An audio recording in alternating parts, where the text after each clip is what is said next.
चलो okay CMA के बच्चों दोस्तों आप लोगों का यहाँ पे जो 3 स्पेशल टॉपिक थे जो आपको सीए इंटर से कुछ ज्यादा एडिशनल क्वेश्चन थे उस तीनों एडिशनल टॉपिक जो एक्सक्लूसिवली सीएमए स्टूडेंट्स के लिए उसको मैं इस वीडियो के अंदर कंप्लीट करने जा रहा हूं। दोस्तों सबसे पहले हम लोग बात करेंगे आपका टाइम ऑफ सप्लाई चैप्टर के बारे में। कौन सा टॉपिक देखेंगे अपन? Time of supply. जी हाँ दोस्तों अभी टाइम ऑफ सप्लाई के अंदर हम लोग चालू करने जा रहे हैं आपका सेक्शन 14 जो कि बात करता है change in effective rate of tax CERT। अभी से अब हम शॉर्टकट क्या यूज करेंगे? CERT, change in effective rate of tax. मान लीजिए सेक्शन में अपन सबसे पहले क्यों पढ़ रहे हैं ना, अब उसको यहाँ पे समझ के लो। मान लो यहाँ पे क्या हो गया आपका है ना, एक दिन पे ना टैक्स का रेट चेंज हो गया। टैक्स का रेट क्या हो गया? चेंज हो गया। चलो एक एग्जांपल लेते हैं, एक शुभ मुहूर्त की बात करते हैं। 14 फेब क्या आता है? 14 फेब एक बहुत ही शुभ मुहूर्त के दिन क्या हो गया, इसके पहले जीएसटी के अंदर रेट लग रहा था 18%, बाद में जीएसटी के अंदर रेट लगने लग गया 12%, या तो बाद में रेट हो गया 28%। तो भैया अगर आपका ट्रांजैक्शन ऐसा हो रहा है ना कि कुछ बातें रेट चेंज होने के पहले हो रही है, कुछ बातें आपकी रेट चेंज होने के बाद में हो रही है, तो आपको कौन सी रेट से टैक्स देना पड़ेगा? अगर ये आपके माइंड में कंफ्यूजन है तो सेक्शन 14 इसका सोल्यूशन लेके आया है। सर देखो क्या क्या केसेस हो सकते हैं ना, मैं आप लोगों को केसेस को एक्सप्लेन करता हूं, ठीक है। सबसे पहले मान लो आपका रेट चेंज होने के पहले सप्लाई हो गया, आपने रेट चेंज होने के पहले इनवॉइस भी इशू कर दिया, बट आपको पेमेंट रेट चेंज होने के बाद में मिल रहा। Possibility number 1। Possibility number 2, sir आपका सप्लाई रेट चेंज होने के पहले हो गया, सप्लाई हो गया, बट आपका जो इनवॉइस है वो रेट चेंज होने के बाद में जा रहा है, आपका जो पेमेंट मिल रहा है वो रेट चेंज होने के बाद में मिल रहा है ना। या तो सर तीसरा केस क्या हो सकता है ना कि आपका जो सप्लाई है वो रेट चेंज होने के पहले हो गया, यहां पे हो गया आपका, एक सेकंड कलर को चेंज करता हूं, यहां पे आपका सप्लाई हो गया रेट चेंज होने के पहले, मालिक अपने रेट चेंज होने के पहले पेमेंट भी मिल गया, पेमेंट भी मिल गया, बट जो आपका इनवॉइस है वो आपका रेट चेंज होने के बाद में आ रहा है। अरे वापिस से क्या इशू हो रहा है? एक ही सेकंड, ठीक है, कुछ तो आईपैड का इशू तो सॉल्व हो गया। तो भैया देखो ऐसा ही आपका सिचुएशन नंबर 1 हो गया, सिचुएशन नंबर 1। सर दूसरा सिचुएशन क्या हो सकता है? देखो दूसरा सिचुएशन हो सकता है यहां पे आपका रेट चेंज हो रहा, यहां पे आपका क्या हो रहा? रेट चेंज, इसके बाद में आपका सप्लाई हो रहा, बट आपका इनवॉइस रेट चेंज के पहले का है, आपका पेमेंट रेट चेंज पहले का है। ये भी एक पॉसिबिलिटी है। या तो सर दूसरा ऐसा हो सकता है आपका सप्लाई रेट चेंज के बाद में हो रहा, आपका इनवॉइस भी रेट चेंज के बाद में का है, बट आपका पेमेंट रेट चेंज होने के पहले का हो रहा। तो सर थर्ड बात क्या हो सकता? आपका सप्लाई रेट चेंज होने के बाद में हो रहा, आपको पेमेंट भी रेट चेंज करने के बाद में मिल रहा, बट अगर आपने इनवॉइस को रेट चेंज करने के पहले इशू कर दिया। भैया देखो ऐसे अगर कोई भी कंफ्यूजन वाला सॉल्यूशन प्रॉब्लम आ रहा है आप लोगों के सामने, तो इसके लिए एक सेक्शन बनाया गया हुआ है, सेक्शन 14। कौन सा सेक्शन है? सेक्शन 14, जो बात करता है change in effective rate of tax.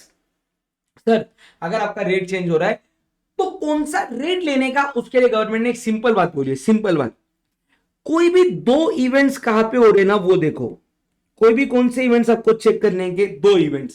Sir मैं ना बहुत डिटेल में आप लोगों को आराम आराम से समझाऊंगा। देखो सारे पॉसिबिलिटीज में आप लोगों को लिख के देता है। देखो सबसे पहले यहां पे हो रहा है change in effective rate of tax, यहां पे आपका सप्लाई हो रहा है, यानी कि आपका सिचुएशन 1 क्या है? Supply before change in rate of tax, supply before change in rate of tax. Case 1 supply पहले हो रहा, आपका इनवॉइस भी रेट चेंज होने के पहले आ रहा, और आपका पेमेंट रेट चेंज होने के बाद में आ रहा। तो जहां पे भी गवर्नमेंट का बोलना है 2 इवेंट्स फॉल हो रहे ना, कितने इवेंट्स? 2 इवेंट्स फॉल हो रहे ना, वो वाला रेट आपको लेना पड़ेगा, और time of supply will be earlier of invoice date और date of payment whichever is earlier, जिसको मैंने पहले बोल दिया अर्लियर ऑफ। मतलब देखो सर यहां पे ना आपकी 2 बातें कब हो रही है? 2 बातें किधर हो रही है? रेट चेंज होने के पहले। तो टाइम रेट कौन सा लगेगा आपको? ओल्ड रेट लगेगा। टाइम ऑफ सप्लाई किसको माना जाएगा? Invoice date. किसको माना जाएगा? Invoice date. Sir second case देखो, सेकेंड केस में यहां पे क्या हो रहा है भैया, यहां पे आपका change in effective rate of tax हो रहा है, यहां पे आपका सप्लाई हो रहा है, यहां पे आपका पेमेंट हो रहा है। तो कहना है इसे 2 इवेंट आपकी रेट चेंज होने के पहले हो रही है, और यहां पे मान लो आपको इनवॉइस मिल रहा है, तो सर टाइम ऑफ सप्लाई क्या रहेगा? पेमेंट का डेट। कौन सा डेट बन जाएगा? पेमेंट का डेट। बट सर तीसरा सिचुएशन ऐसे मान लो आप कि यहाँ पे आपका change in effective rate of tax हो रहा है, change in effective rate of tax हो रहा है, यहां पे आपका सप्लाई हो रहा है सर, यहां पे यानी कि रेट चेंज होने के बाद में आपका इनवॉइस का डेट आ रहा है और बाद में ही आपको पेमेंट मिल रहा है। तो दो इवेंट अभी कब हो रही है, रेट चेंज होने के बाद में हो रही है। इसको आप इंटरचेंज कर लो, इनवॉइस को पहले लिख दो, पेमेंट को बाद में, पेमेंट को पहले लिख दो, इनवॉइस को बाद में, फर्क नहीं पड़ता, दो इवेंट्स आपके रेट चेंज होने के बाद में हो रहे। तो भैया इस केस में क्या बोला गया हुआ है आपका, इस केस में बोला गया हुआ है, तो यहां पे देखो दो चीजें आपकी बाद में हो रही है ना, तो गवर्नमेंट का बोलना है कि टाइम ऑफ सप्लाई रहेगा आपका, टाइम ऑफ सप्लाई क्या रहेगा आपका, न्यू रेट। कौन सा रेट रहेगा, न्यू रेट रहेगा, और ये इन दोनों में जो भी अर्लियर आता है वो बन जाएगा आपका टाइम ऑफ सप्लाई। समझा सर। सेकेंड सिचुएशन, अच्छा देख लो, अगर आपको इसका स्क्रीनशॉट लेना है ना, किसी को स्क्रीनशॉट ले लो, या तो मैं वीडियो को ना 1 मिनट के लिए पॉज कर लो आप लोग, या तो मैं खुद 1 मिनट के लिए पॉज करता, आप इतने वाले पॉइंट को लिख के ले लो, सब लोग इतने पॉइंट को जल्दी से लिख लो।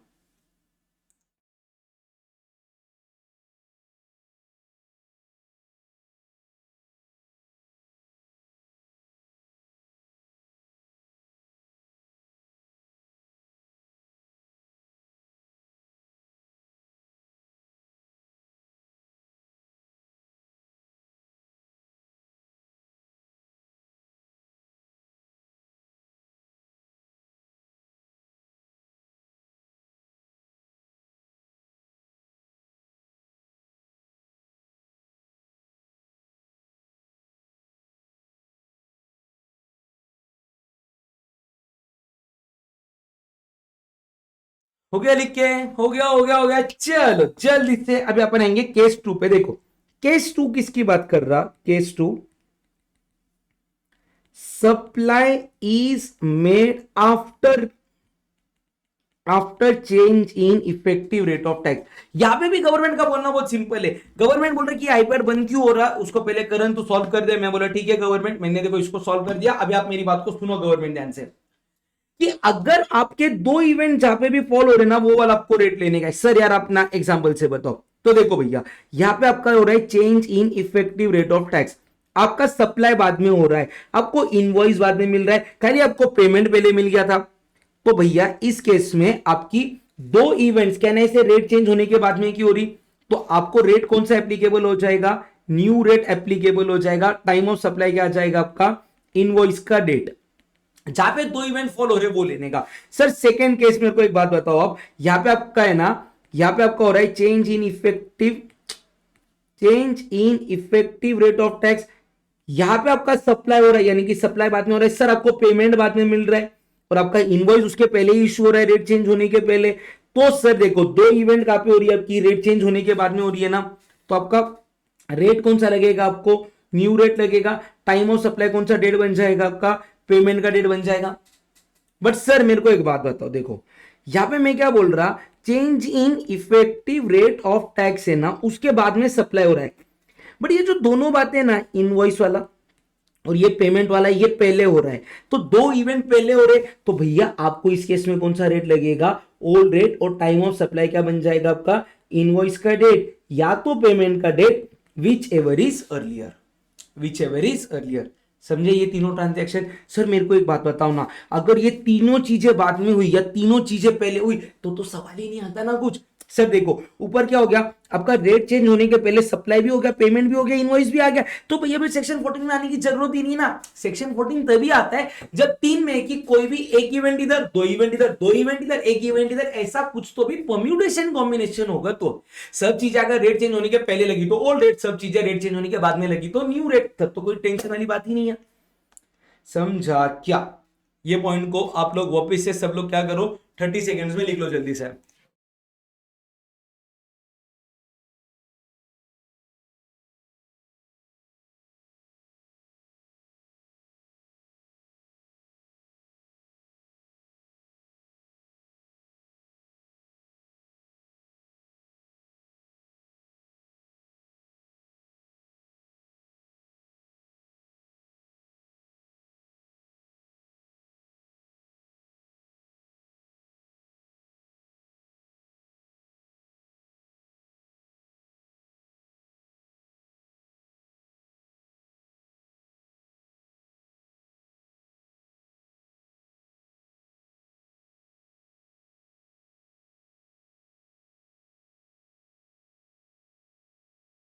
चलो मालिक हो गया क्या लिख के मालिक, डन है। ये था आप लोगों का सेक्शन 14। सर क्वेश्चन आंसर करो यार सर, क्वेश्चन आंसर के बिना समझ में नहीं आएगा। तो गाइस एक छोटा सा प्रिंटिंग में ये हो गया। टाइम ऑफ सप्लाई के जो सेक्शन 14 के क्वेश्चन थे ना, वो गलती से प्लेस ऑफ सप्लाई में आ गए, तो प्लीज उतना मेरे लिए आप लोग प्लेस ऑफ सप्लाई के अंदर आके इमीडिएटली क्वेश्चन नंबर 23 को देख ले रहे हैं। यहाँ पे देखो सर, क्वेश्चन नंबर 23 क्या बोलता, I buy a set of modular furniture from a retail store. Invoice is issued to me and I make the payment. Furniture is to be delivered to me in the later week when a technician is available to assemble and install. Okay. यहां पे मैंने क्या कर दिया, purchase, साथ में मुझे क्या मिल गया, इनवॉइस, मुझे क्या मिल गया, पेमेंट। ओके। यहां पे नेक्स्ट वीक में मेरे को क्या मिलने वाला है, उसका डिलीवरी मिलने वाला है, क्योंकि टेक्निशियन इश्यू होने आने वाला रहेगा। अगले दिन पे रेट चेंज हो गया, रेट क्या हो गया, चेंज हो गया। तो शॉपकीपर मेरे को क्या बोल रहा कि देखो सर, आपने पहले ना एग्जांपल 10,000 का लिया था, हमने 18% जीएसटी लगा के 1800 आपसे लिए, बट अभी जीएसटी का रेट हो गया 2800, तो वो मुझे ना 1000 रुपीज का सप्लीमेंट्री इनवॉइस दे रहा, दे सकता है क्या? Answer is no. देखो यहां पे रेट चेंज होने के पहले आपका इनवॉइस भी हो गया, पेमेंट भी हो गया, भैया आपका सप्लाई भी हो गया। जब रेट चेंज होने के पहले ही सारी बात हो गई, तो आपको न्यू रेट एप्लीकेबल ही नहीं, आपका एप्लीकेबल ओल्ड रेट ही है, यानी कि 1800 का ही रेट एप्लीकेबल है। आपको यहां पे ये अमाउंट के ऊपर कोई भी टैक्स देने की जरूरत नहीं है। समझा क्या? जी सर समझ गए सर। इसके अंदर है ना और एक पॉइंट को ना यहाँ पे मैं आपको पहले बताना रह गया, उसको आप लोग देख लो। सर अगर आपका रेट चेंज हो रहा है, अगर आपका क्या हो रहा है, रेट चेंज हो रहा है, तो सर अपने को ये जो बैंक में पैसा आया हुआ देखने का रहता है ना। देखो अपन हमेशा पेमेंट जो है ना, पेमेंट किधर चेक करते हैं, बुक्स ऑफ अकाउंट्स और bank, which ever is earlier. But sir अगर रेट चेंज हो रहा, आपने पहले ही इनवॉइस इश्यू कर दिया, तो पेमेंट आपने अगर बुक्स ऑफ अकाउंट्स में अर्लियर एंटर किया, तो जब आपने बुक्स ऑफ अकाउंट्स में एंटर किया ना, विद इन 4 डेज बैंक के अंदर पैसा आना चाहिए। With in how many, with in 4 working days bank के अंदर पैसा आना चाहिए। अगर वो पैसा नहीं आता है, तो जिस दिन पैसा बैंक में आएगा उसको मानेंगे अपन date of receipt of payment. उसको क्या मानेंगे अपन, date of receipt of payment. Sir समझा नहीं, बताओ ना। देखो यहाँ पे 12 अगस्त 2026 को है ना आपका change in effective rate of tax हो रहा है। आपको पैसा किधर मिल रहा है, बुक्स ऑफ अकाउंट्स में आपको पैसा मिल रहा है 9 अगस्त 2026, और बैंक में आपको पैसा कब मिल रहा है, 10 अगस्त 2026। तो जब भी अपन पेमेंट की बात करते हैं ना, अपन क्या बोलते हैं, या तो बुक्स ऑफ अकाउंट या तो bank, which ever is earlier. यहाँ पे अर्लियर आपका बुक्स ऑफ अकाउंट है, बट मालिक इधर से ना बैंक के अंदर भी आपका जो पैसा है ना, वो बैंक के अंदर पैसा आपका 4 वर्किंग डेज के अंदर आना चाहिए। देखो यहाँ पे मैं बोलूं एक दिन के अंदर आ गया, तो अपन इसी को मानेंगे date of receipt of amount. But sir समझो यहां पे बैंक में पैसा आया रहता था 20 अगस्त 2026, तो यार ये सच में मालूम नहीं ना अपने को बुक्स ऑफ अकाउंट में 9/8 को आया था, या आपने उसको मैनिपुलेट करके रेट को कम करने के लिए पुराना रेट लिख दिया।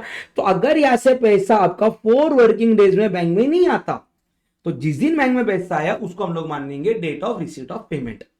ठीक है सर। चलो एक लास्ट क्वेश्चन करवा दो इसका। देखो आपने सर्विसेज 5 जून को चालू की, 10 अक्टूबर को अपनी सर्विसेज कंप्लीट हो गई। यहां पे आ गया सबसे पहले 10 अक्टूबर आपकी सर्विसेज क्या हो गई, कंप्लीट। ओके। इनवॉइस इश्यू कर रहे हैं आप लोग 20 अक्टूबर को, परफेक्ट। 20 अक्टूबर को आपका क्या चला गया, इनवॉइस चला गया। पेमेंट आपको मिल रहा है 15 अक्टूबर। ओके 15 अक्टूबर को आपको क्या मिल गया, पेमेंट। किधर मिल गया, बुक्स ऑफ अकाउंट्स।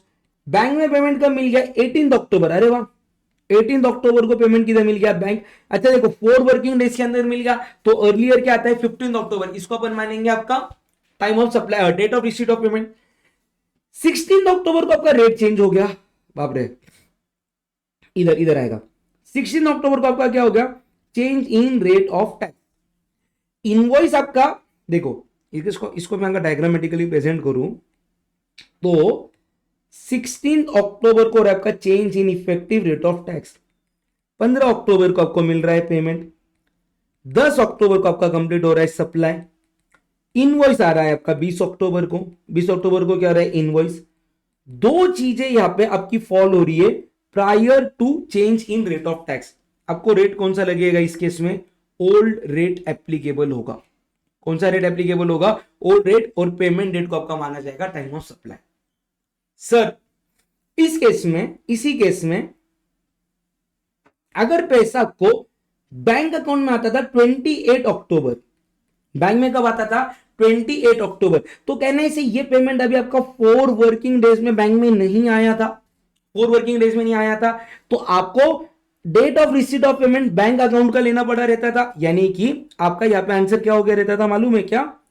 कि 16 अक्टूबर को change in rate of tax, change in rate of tax, 10 अक्टूबर को आपका सप्लाई हो गया, 20 अक्टूबर को आपका इनवॉइस का डेट आ गया। और क्योंकि बैंक में पैसा 4 वर्किंग डेज के अंदर नहीं आया, तो जिस दिन बैंक में पैसा आया उसको अपन ने माना रहता था date of receipt of payment. तो यहां पे इस केस में आपके दो events change in rate of tax के बाद में हो रहे, तो ये आपको टैक्स पे करना पड़ा रहता था न्यू रेट से, और टाइम ऑफ सप्लाई आया रहता था आपका इनवॉइस का डेट। बोलो यहां तक समझा है क्या? क्लियर है? इसी के साथ में गाइस आप लोगों का सेक्शन 14 जो बात करता था change in effective rate of tax, ये हो गया है कंप्लीट। बोलो डन है? Done done done done, perfect. चलो सर डन हो गया आपका सेक्शन नंबर 14। क्लियर है गाइस आप सबको? चलो ओके, चलो सर अभी हम लोग चालू करने जा रहे हैं आप लोगों का अगला टॉपिक जो कि बात करता है प्लेस ऑफ सप्लाई के बारे में। दोस्तों देखो अभी इस वीडियो के अंदर हम लोग इसके टोटल 2 सेक्शंस पढ़ने जा रहे हैं। एक ही मिनट, कुछ एक अच्छा कलर देखना चाहता हूं मैं, नया सा।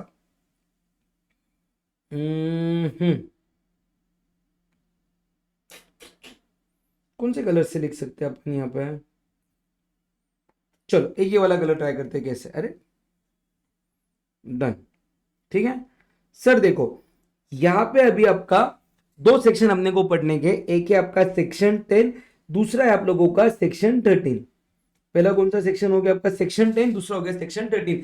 सर सेक्शन 10 और सेक्शन 13 ये दोनों सेक्शन के अंदर क्या बोला गया हुआ है कि देखो सर या तो सप्लायर इंडिया में है, सप्लायर किधर है? इंडिया में, और ये जो रेसिपिएंट है ये किधर है आपका? Outside India.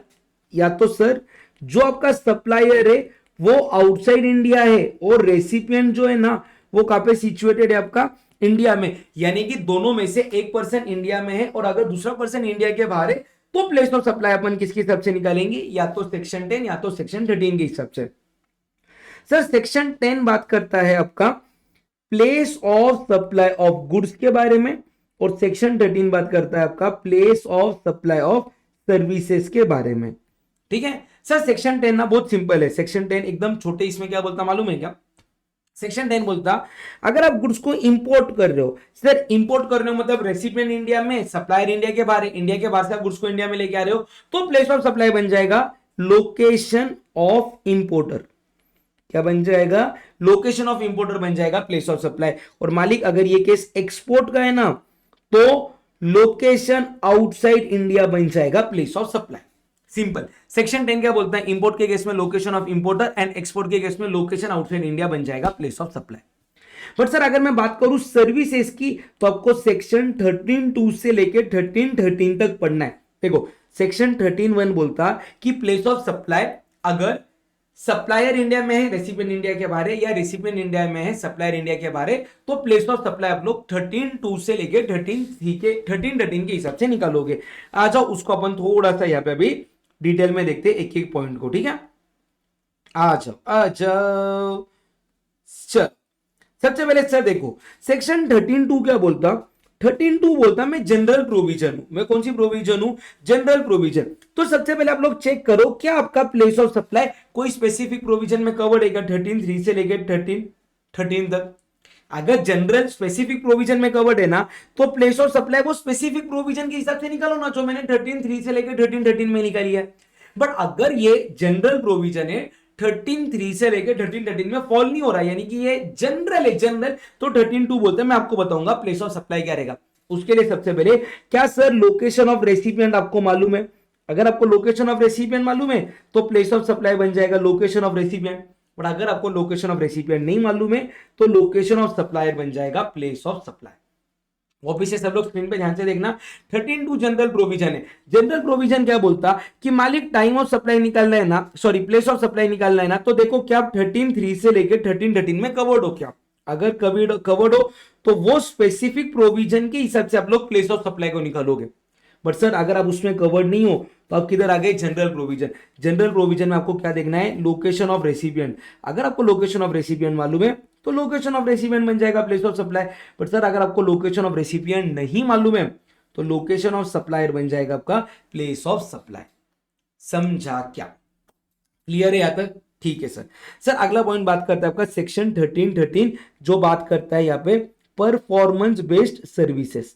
किसकी बात करता है, परफॉर्मेंस बेस्ड सर्विसेज। देखो सर अगर कोई भी ट्रांजैक्शन ऐसा हो रहा है जहां पे आपको फिजिकल प्रेजेंस ऑफ गुड्स, या अगर कोई भी सर्विसेज इंडिविजुअल को देनी है जहां पे आपको इंडिविजुअल का फिजिकल प्रेजेंस होना जरूरी है, वापिस से अगर आप लोग कोई भी सर्विसेज दे रहे हो ऐसे गुड्स के ऊपर या ऐसे पर्सन के ऊपर जहां पे वो पर्सन का फिजिकली होना प्रेजेंट बहुत जरूरी है, तो प्लेस ऑफ सप्लाई बन जाएगा जहां पे आपने उसको सर्विसेज को एक्चुअली परफॉर्म किया।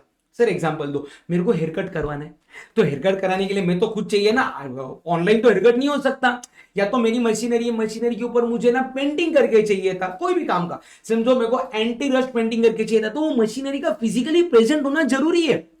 तो इस केस में अगर कोई भी सर्विसेज आपकी परफॉर्मेंस बेस्ड है जहां पे गुड्स या पर्सन का फिजिकल परफॉर्मेंस होना जरूरी है, तो 13(3) बोलता है कि प्लेस ऑफ सप्लाई रहेगा जहां पे सर्विसेज आपने एक्चुअली परफॉर्म की। समझा? बट इसका एक एक्सेप्शन है कि देखो अगर भैया आप लोग गुड्स को इंपोर्ट कर रहे हो, गुड्स को क्या कर रहे हो, टेम्परेरीली इंपोर्ट कर रहे हो, उसके ऊपर काम कर रहे हो और गुड्स को एक्सपोर्ट कर रहे हो रिपेयर करने के बाद में, तो प्लेस ऑफ सप्लाई माना जाएगा लोकेशन ऑफ रेसिपिएंट, या अगर रेसिपिएंट का लोकेशन नहीं मालूम है तो लोकेशन ऑफ सप्लायर। सर इसको एक एग्जांपल से समझो। एक यूएसए के बंदे ने ना इधर कोलकाता में एक मशीनरी को भेजा, कोलकाता में किसको भेजा, मशीनरी।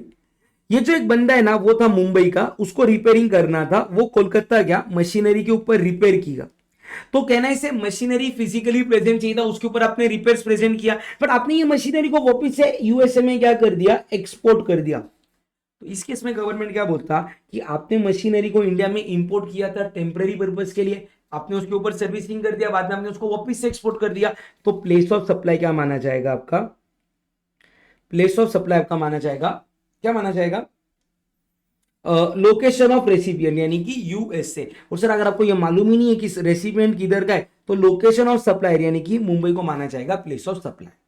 ठीक है सर। सेकेंड पॉइंट किसकी बात करता है, services are supplied in respect of goods that are provided from a remote location by electronic means. अगर कोई भी रिमोट लोकेशन पे आप लोग इलेक्ट्रॉनिक मींस से सर्विसेज दे रहे हो तो प्लेस ऑफ सप्लाई बन जाएगा location where goods are situated. मतलब समझो मेरे को एक सॉफ्टवेयर इंस्टॉल करके देने का किसी पर्सन के लैपटॉप में, वो बंदा ब्राजील में सेटल्ड है, मैं मेरे पुणे के ऑफिस से बैठ के उसके ब्राजील में सॉफ्टवेयर लगा के दे रहा हूँ, यहाँ पे मैं रिमोट लोकेशन पे सर्विसेज दे रहा, तो प्लेस ऑफ सप्लाई बन जाएगा जहां पे उसके गुड्स सिचुएटेड है, यानी कि ब्राजील बन जाएगा प्लेस ऑफ सप्लाई। क्लियर है भैया आप सबको? डन। सर देखो अगला पॉइंट किसकी बात करता, अगर कोई भी आप लोग कटिंग या पॉलिशिंग का एक्टिविटी कर रहे हो अनपॉलिश डायमंड के ऊपर, जिसको इंडिया में टेम्पररी आपने इंपोर्ट किया, इसको इंडिया में आपने कोई भी पुट टू यूज नहीं किया, तो इसका प्लेस ऑफ सप्लाई निकलेगा सेक्शन 13(2) के हिसाब से, यानी कि अनकटेड अनपॉलिश डायमंड्स को इंडिया में आपने इंपोर्ट किया for the purpose of polishing and उसको अगर आप लोगों ने री एक्सपोर्ट किया, तो प्लेस ऑफ सप्लाई आप लोग निकालोगे 13(2) यानी कि जनरल प्रोविजंस के हिसाब से। ठीक है सर, ये तो बहुत इजी है। 13(4) अगर सप्लायर इंडिया के बारे, रेसिपिएंट इंडिया में, रेसिपिएंट इंडिया में, सप्लायर इंडिया के बारे, और इमूवेबल प्रॉपर्टी को आप लोग कोई भी सर्विसेज दे रहे हो या इमूवेबल प्रॉपर्टी आपको कोई भी सर्विसेज दे रहा है, प्लेस ऑफ सप्लाई बन जाएगा लोकेशन ऑफ इमूवेबल प्रॉपर्टी। देखो सर, मैं पुणे का आर्किटेक्ट हूं, मैं पुणे का कौन हूं, आर्किटेक्ट। एक फ्रांस के बंदे ने मेरे से कॉन्टेक्ट किया और बोल रहा है कि दुबई में जो मेरा विला बन रहा है उसके ऊपर आर्किटेक्चर का सर्विसेज दे। कहना है इसे रेसिपिएंट इंडिया में है, सॉरी सप्लायर इंडिया में है, रेसिपिएंट आउटसाइड इंडिया है, तो मेरा केस चला जाएगा 13(4) में, प्लेस ऑफ सप्लाई रहेगा जहां पे आपकी इमूवेबल प्रॉपर्टी सिचुएटेड है। समझा आपको? सप्लायर इंडिया में है, रेसिपिएंट इंडिया के बारे, इमूवेबल प्रॉपर्टी के लिए सर्विसेज दे रहे हो, प्लेस ऑफ सप्लाई बन जाएगा location of immovable property.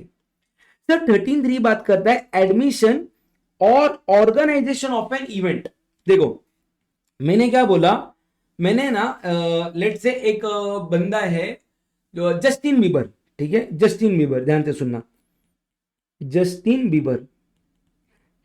Bieber किधर सिचुएटेड है आपका, यूएसए, और यहां पे मैं सिचुएटेड हूं, मैं कहां पे सिचुएटेड हूं, पुणे।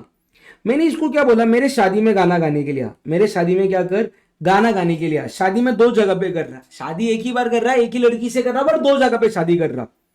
एग्जाम्पल समझ के लो ना, एक शादी हो रही है मेरी गोवा में, दूसरी शादी हो रही है मेरी जर्मनी में। तो सर अगर गोवा में शादी हुई तो प्लेस ऑफ सप्लाई गोवा, अगर शादी आपकी जर्मनी में हुई तो प्लेस ऑफ सप्लाई जर्मनी। यानी कि अगर आपका सप्लायर इंडिया के बाहर है, रेसिपिएंट इंडिया में है, या उल्टा कर लो रेसिपिएंट इंडिया में है सप्लायर, उल्टा मतलब रेसिपिएंट इंडिया के बाहर है सप्लायर इंडिया में है, और अगर आप लोग कोई भी सर्विसेज को एडमिशन कर रहे हो, एडमिशन मतलब इवेंट हो रहा है, आप लोग जा रहे हो या इवेंट को ऑर्गेनाइज करा रहे हो, प्लेस ऑफ सप्लाई बन जाएगा जहां पे इवेंट हो रहा है। ठीक है, बट सर एक बात को ध्यान रखना, अगर मैं ये परफॉर्मेंस बेस्ड सर्विस की बात करूं, किसकी बात करूं, परफॉर्मेंस बेस्ड सर्विसेज, या तो मैं बात करूं इमूवेबल प्रॉपर्टी वाली सर्विसेज, या तो ये जो अभी अपन ने पॉइंट देखा एडमिशन ऑब्लिक ऑर्गेनाइजेशन वाला पॉइंट, ये हो रहा है आपका मल्टीपल इवेंट, मल्टीपल प्लेसेस पे। कहां पे हो रहा है, multiple places where one place is in taxable territory, जहां पे एक प्लेस किधर है आपका, टैक्सेबल टेरिटरी के अंदर है, तो मालिक पूरा प्लेस ऑफ सप्लाई माना जाएगा आपका टैक्सेबल टेरिटरी। सर हमारे को ना एग्जांपल से बताओ, ऐसे नहीं समझ में आएगा। देखो यहां पे पुणे का एक आर्किटेक्ट था, पुणे का कौन था, आर्किटेक्ट, उसको फ्रांस वाले बंदे ने क्या बोला, मेरे 3 विला बनाने के, उसका मुझे आप डिजाइन का चार्जेस डिजाइन करके दे दो। हम बोले ठीक है कर देंगे, बताओ आपके विला कहां पे सिचुएटेड है। वो बोला एक विला मेरा दुबई में है, दूसरा विला मेरा ऑस्ट्रेलिया में है, तीसरा विला मेरा गोवा में। मैं तीनों के मिला के आपको पे करूंगा, लेट से यहाँ पे रुपीज, उसने बोला था $50,000। यहां पे अभी मुझे सिंगल कंसीडरेशन मिल रहा है in relation to immovable property which is situated at multiple location. But इसमें से अगर मेरा एक भी लोकेशन इंडिया के अंदर फॉल हो रहा, क्या देख लो, हाँ सर एक लोकेशन आपका इंडिया के अंदर फॉल हो रहा, तो ये एंटायर अमाउंट माना जाएगा अपने सर्विसेज का पे दी है टैक्सेबल टेरिटरी में। मतलब सर पूरा 50,000 का आपका प्लेस ऑफ सप्लाई क्या आ जाएगा, गोवा आ जाएगा। समझा क्या, वो पॉइंट यहां पे बोला गया है यहां पे। ठीक है सर, अगर सर्विसेज एक से ज्यादा स्टेट में दी जा रही है तो आपको उसको अपोर्शनमेंट करने का है, जो भी कॉन्ट्रैक्ट का वैल्यू रहेगा उसके हिसाब से, ये आपको एग्जाम में नहीं पूछेंगे। समझा क्या, 13(6) तक हो गया। चलो सर अगला पॉइंट लेना, 13(6) 7 दोनों हो गया आपका, 13(8) पे आ जाते हैं। Sir banking and financial services की बात कर रहे हैं, तो सर सुनो, अगर सर्विसेज बैंकिंग कंपनी दे रही है या फाइनेंशियल इंस्टीट्यूशन दे रहा है या एनबीएफसी दे रहा है, कॉपी से सर सर्विसेज कौन कौन दे रहा है, बैंकिंग कंपनी दे रही है, फाइनेंशियल इंस्टीट्यूशन दे रहा है या एनबीएफसी दे रहा है, या कोई भी इंटरमीडिएरी सर्विसेज दे रहा है, या अगर आप लोग सर्विसेज दे रहे हो hiring of means of transport, means of transport को हायर कर रहे हो यॉट को पकड़ के, बट एयरक्राफ्ट और वेसल को छोड़ के, मतलब एयरक्राफ्ट और वेसल का है ना, इसका प्लेस ऑफ सप्लाई आपको अलग से ही निकालना है। आप लोग यहाँ पे hiring of means of transport दे रहे हो इंक्लूडिंग यॉट, हो सकता है कभी मोटर व्हीकल को आप दे रहे हो, जो मैक्सिमम कितने पीरियड के लिए दे रहे हो आप लोग, 1 मंथ के लिए। इन तीनों केसेस में आपका प्लेस ऑफ सप्लाई क्या बन जाएगा, लोकेशन ऑफ सप्लाई। क्या बन जाएगा, location of supply. Sir intermediary का क्या मतलब है, इंटरमीडिएरी का मतलब है एक ऐसा पर्सन जो अरेंज कर रहा है या फैसिलिटेट कर रहा है कोई भी सप्लाई ऑफ गुड्स और सर्विसेज 2 पर्सन के बीच में, यानी कि सप्लायर अलग है, रेसिपिएंट अलग है, और उनके ट्रांजैक्शन को कनेक्ट करने वाला अगर कोई बीच वाला पर्सन है ना, उसको इंटरमीडिएरी बोलेंगे। समझा सर, तो यहाँ पे ना सेक्शन 39 ऐसा नहीं अपने से प्रिंट होना रह गया, ये सेक्शन 39 ओमिट हो गया है, ये बात करता था गुड्स ट्रांसपोर्ट सर्विसेज के बारे में। क्लियर है, क्लियर है क्या। चलो सर अभी सेक्शन 13(10) किसकी बात करता है, passenger transport services. Sir passenger transport services के लिए प्लेस ऑफ सप्लाई सिंपल है, जहां से पैसेंजर ने एम्बार्क किया अपने कंटिन्यूस जर्नी के लिए। सर देखो एक है ना बैंकॉक एयरवेज जा रही थी, बैंकॉक एयरलाइंस जा रही थी, बैंकॉक एयरलाइन किधर से जा रही थी, बैंकॉक, सॉरी चलो ठीक है ऐसे पकड़ लो, बैंकॉक, बैंकॉक से पुणे, पुणे से दुबई। आपने पुणे में अपनी जर्नी को स्टार्ट किया, प्लेस ऑफ सप्लाई क्या बन जाएगा, पुणे, प्लेस ऑफ सप्लाई क्या बन जाएगा, पुणे। ऑफकोर्स ऐसा माना जाएगा कि सप्लायर बैंकॉक का है, आप रेसिपिएंट किधर के हो, पुणे के हो, आपने आपकी जर्नी कहां से स्टार्ट की, पुणे से स्टार्ट की, प्लेस ऑफ सप्लाई क्या बन जाएगा, पुणे बन जाएगा। क्लियर है आपको सेक्शन 13(10)। सेक्शन 13(11) बात करता है services provided on a convenience. Sir ये फ्लाइट जब चल रही थी, आपने बीच में रास्ते में मूवी देखने का फैसिलिटी ले लिया, मूवी देखने का, प्लेस ऑफ सप्लाई क्या रहेगा कि ये जर्नी आपकी कहां से स्टार्ट हुई थी, फ्लाइट की जर्नी किधर से चालू हुई थी, बैंकॉक से हुई थी, पुणे आई, दुबई जा रही, बट ये जर्नी चालू किधर से हुई है आपकी, बैंकॉक से, तो प्लेस ऑफ सप्लाई बन जाएगा first schedule point of departure, यानी कि इस केस में आ जाएगा आपका बैंकॉक। समझा। फिर आता है sir OIDAR services, online information database access retrieval services. Place of supply simple है, location of recipient of services. Sir अगर आप लोग नेटफ्लिक्स का कोई भी सब्सक्रिप्शन लेते हो तो आपको आपका एड्रेस देना पड़ता है सामने वाले बंदे को, तो जो एड्रेस आप लोगों ने दिया वो बन जाएगा आपका प्लेस ऑफ सप्लाई। समझा क्या? ये हो गया आपका OIDAR सर्विसेज। और लास्ट में सर नोटिफाइड सर्विसेज के लिए गवर्नमेंट ने बोला है कि हम लोग आपको बताएंगे प्लेस ऑफ सप्लाई क्या आना चाहिए। डन डना डन डन, ये हो गया आपका प्लेस ऑफ सप्लाई। अगेन छोटा सा एकदम प्यारा सा इजी सा टॉपिक। सर इसके क्वेश्चन आंसर्स करवा दो तो मजा आ जाएगा, कॉन्फिडेंस भी आ जाएगा। तो आ जाओ, देखो यहाँ पे क्वेश्चन नंबर 19 आपके क्वेश्चन बैंक का। एक्स लिमिटेड रजिस्टर्ड है राजस्थान के अंदर, उसने लीगल सर्विसेज लिए एक अटॉर्नी से जो यूके के अंदर अनरिलेटेड पर्सन है in relation to registration in UK. अच्छा, यानी कि आपका रेसिपिएंट इंडिया का है, रेसिपिएंट किधर का है? इंडिया का। आपका सप्लायर किधर का है? यूके का है। आपने उससे सर्विसेज ली, उसको कंसीडरेशन भी पे किया, आपको प्लेस ऑफ सप्लाई बताने का है। तो सबसे पहली बात सर, ये सेक्शन 13(3) से लेके 13(3) में ना कहीं पे भी कवर नहीं था, तो आपको 13(2) के हिसाब से जाना पड़ेगा। 13(2) क्या बोलता? क्या लोकेशन ऑफ रेसिपिएंट मालूम है? अगर मालूम है तो place of supply will B location of recipient, अगर नहीं मालूम तो location of supply place of supply बन जाएगा। यहाँ पे अपने को रेसिपिएंट का लोकेशन मालूम है राजस्थान, तो प्लेस ऑफ सप्लाई क्या बन जाएगा? Location of recipient that is Rajasthan. ये हो गया आपका पहला वाला पॉइंट। ठीक है सर, अगला question.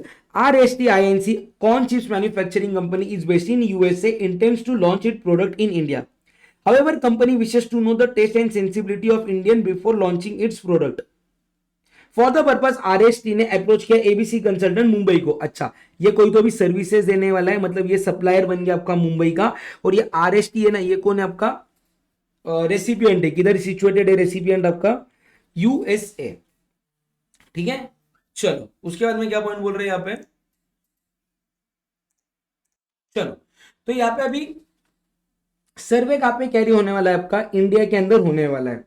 Survey solely based to the oral replies of the surveys है and they will not provide any sample by RST to test. ठीक है, ABC कंसल्टेंट को मिलने वाला है जो भी अमाउंट है वो कन्वर्टेबल फॉरेन एक्सचेंज के अंदर है with the provision of GST law. आपको ये डिटरमाइन करना है प्लेस ऑफ सप्लाई क्या है। तो सर सबसे पहली बात, ये कहीं पे भी सेक्शन 13(3) से लेके 13(13) में कवर्ड नहीं है।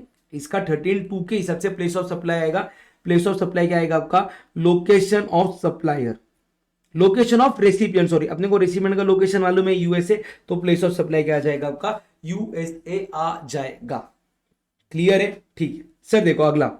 MX private limited new Delhi का इंपोर्ट कर रहा है मशीनरी जर्मनी से to be installed in his factory at new Delhi. To install such machine, MX private limited ने सर्विसेज लिया एक इंजीनियरिंग का जो इंडिया आया है from Germany for the specific installation.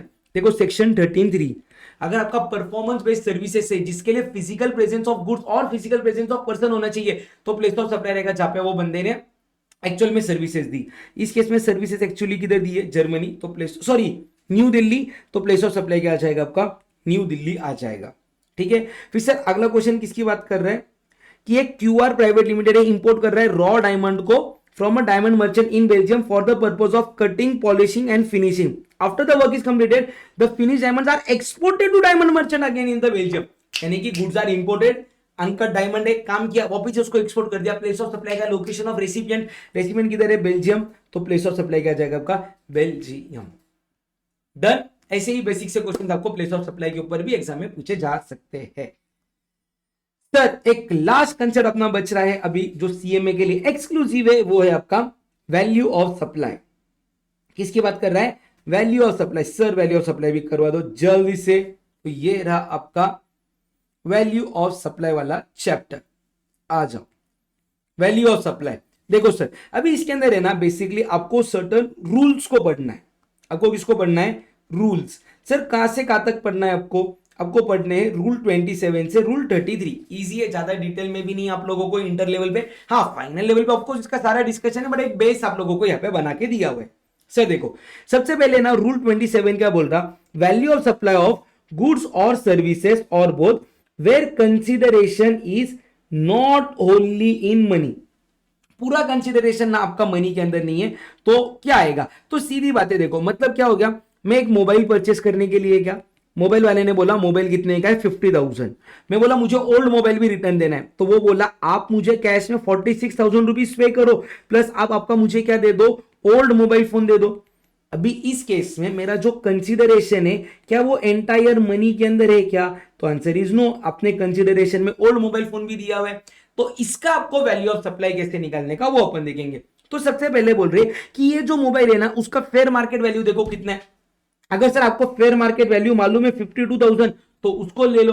But sir अगर आपके गुड्स या सर्विसेज का फेयर मार्केट वैल्यू नहीं मालूम है तो ये देखो कि आपने सामने वाले बंदे को कंसीडरेशन कितना पे किया। सर अभी देखो यहाँ पे 46,000 रुपीज आपने कैश में दिया और ओल्ड मोबाइल फोन का कॉस्ट निकल रहा था लेट से 4,800। तो जो आपने उसको कंसीडरेशन दिया कहने से उसका कॉस्टिंग हो गया 50,800। तो 50,800 बन जाएगा आपका value of supply. Sir but अगर समझो ये भी नहीं मिल रहा है, क्या बोल रहे हो उसको कि ओपन मार्केट वैल्यू भी नहीं है और आपको ये भी नहीं मिल रहा, क्या नहीं मिल रहा, टोटल कंसीडरेशन। तो उस केस में आपको क्या करने बोला हुआ है कि जो ये लाइक काइंड एंड क्वालिटी के गुड्स और सर्विसेज है ना उसका देख लो। मतलब सर देखो अगर ये मोबाइल है ना 50,000 का है तो इसके जो भी फीचर्स है, तो इसके जो भी क्या है आपके फीचर्स वगैरह है तो उसका लाइक काइंड एंड क्वालिटी का मोबाइल कितने में मार्केट में आता है, लेट्स से 51,000 में आता। तो 51,000 rupees upon value of supply मान लेंगे। और अगर सर वो भी अवेलेबल नहीं है ना तो दो रूल है नीचे, रूल 30 रूल 31, उसके हिसाब से आप लोग क्या निकाल लोगे, वैल्यू ऑफ सप्लाई निकाल लोगे। सर क्या ये सभी रूल्स को यही सीक्वेंस में फॉलो करना कंपलसरी है क्या, आंसर इज यस।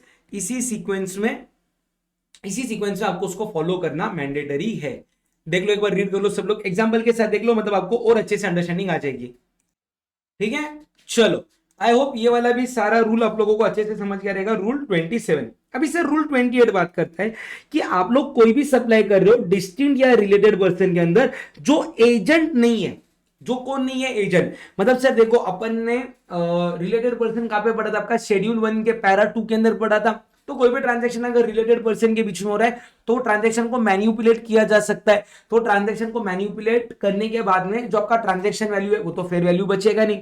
तो गवर्नमेंट ने इसके लिए बोला कि हम लोग वैल्यू ऑफ सप्लाई रूल 28 के हिसाब से डिटरमाइन करेंगे।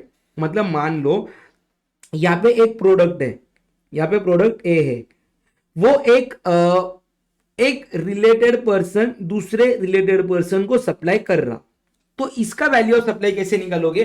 तो सबसे पहले ये प्रोडक्ट का है ना ओपन मार्केट वैल्यू ले लो।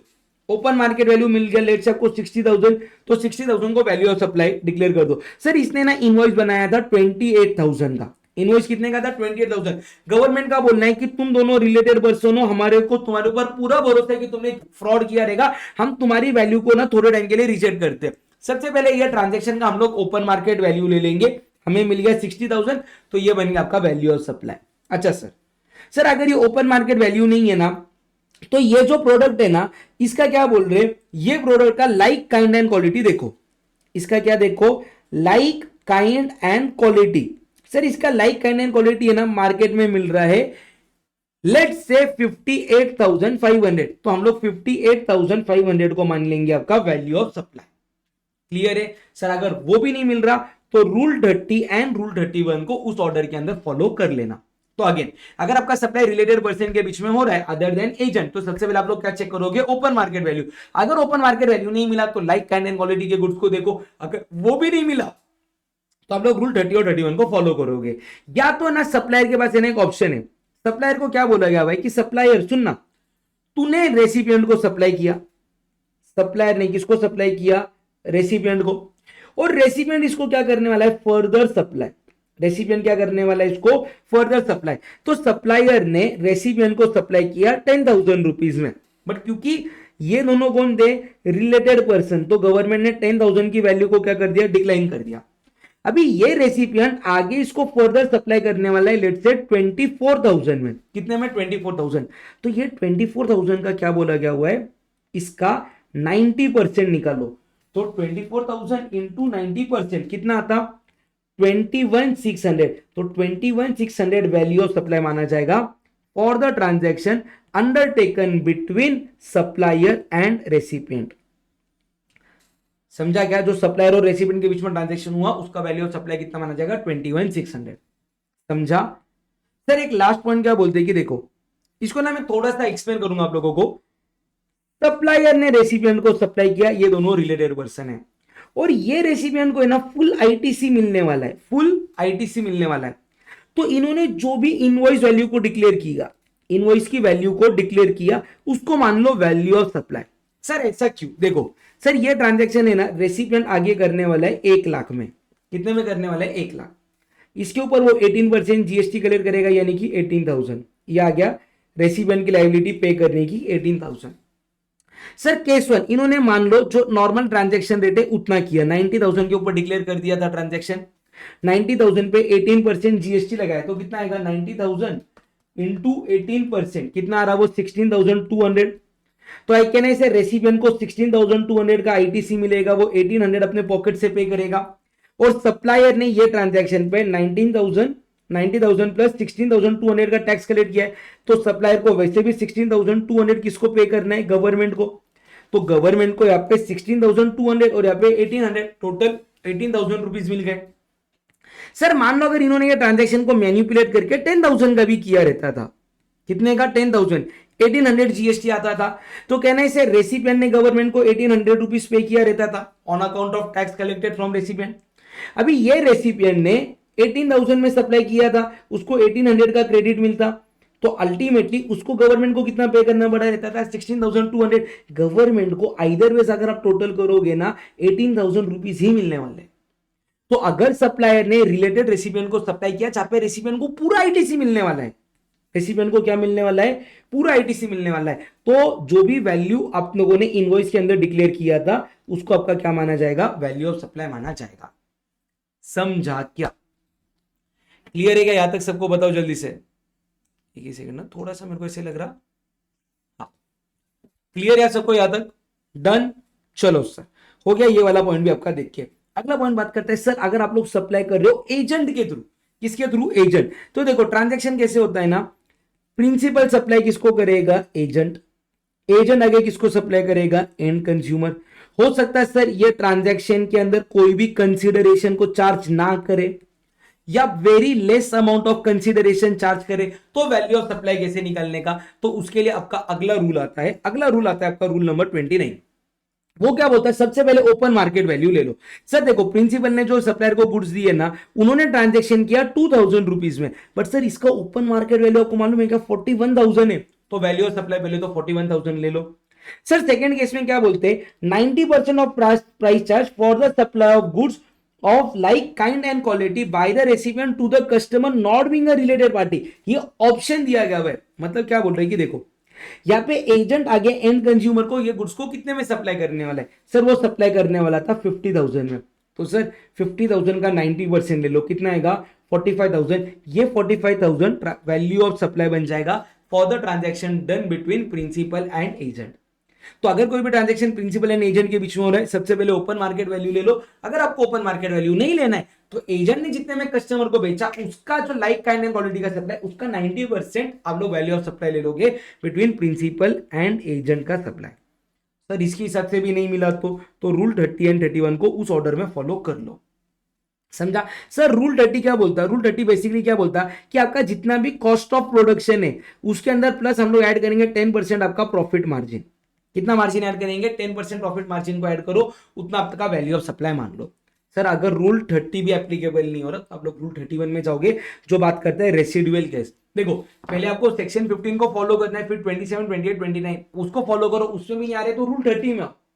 रूल 30 में भी नहीं आ रहे तो रेसिडुअल केस बोलता है कि जो भी आपके कंसिस्टेंट प्रिंसिपल है वैल्यू ऑफ सप्लाई को डिटरमाइन करने के, उसके हिसाब से कर लो। देखो आइडियली सबके केस में, गुड्स के केस में पहले सेक्शन 15, फिर रूल 27, 28, 29, 30 जो भी फॉलो होता है वो करो, उसमें नहीं आए तो 31 में हो।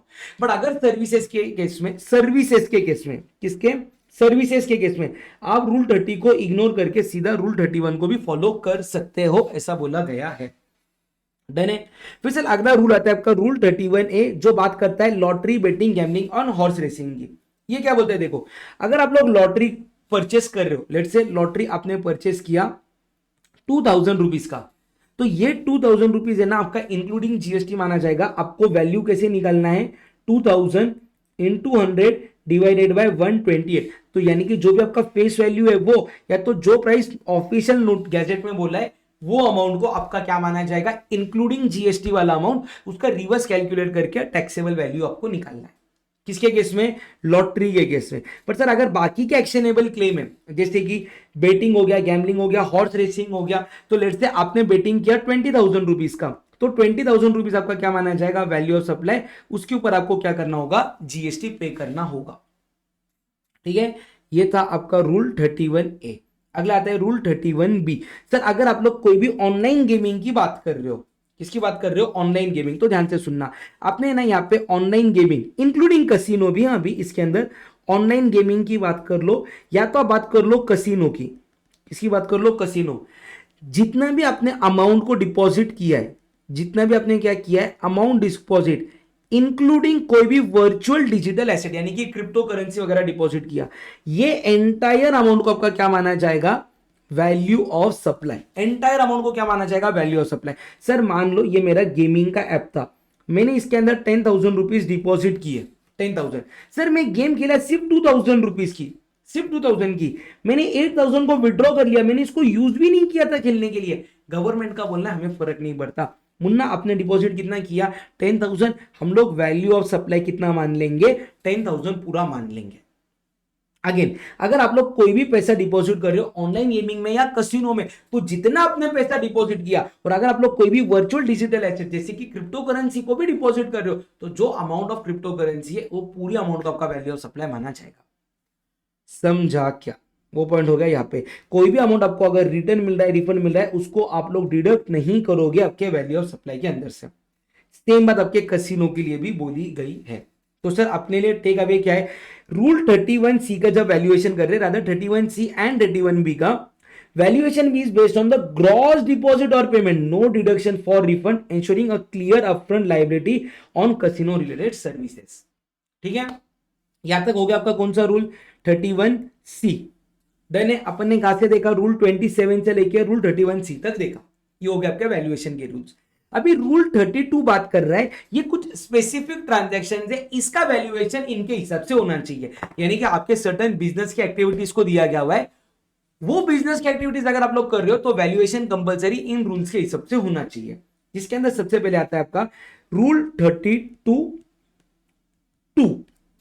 कौन सा रूल आता है आपका सबसे पहला रूल 32(2). ये बात करता है फॉरेन मनी कन्वर्जन की।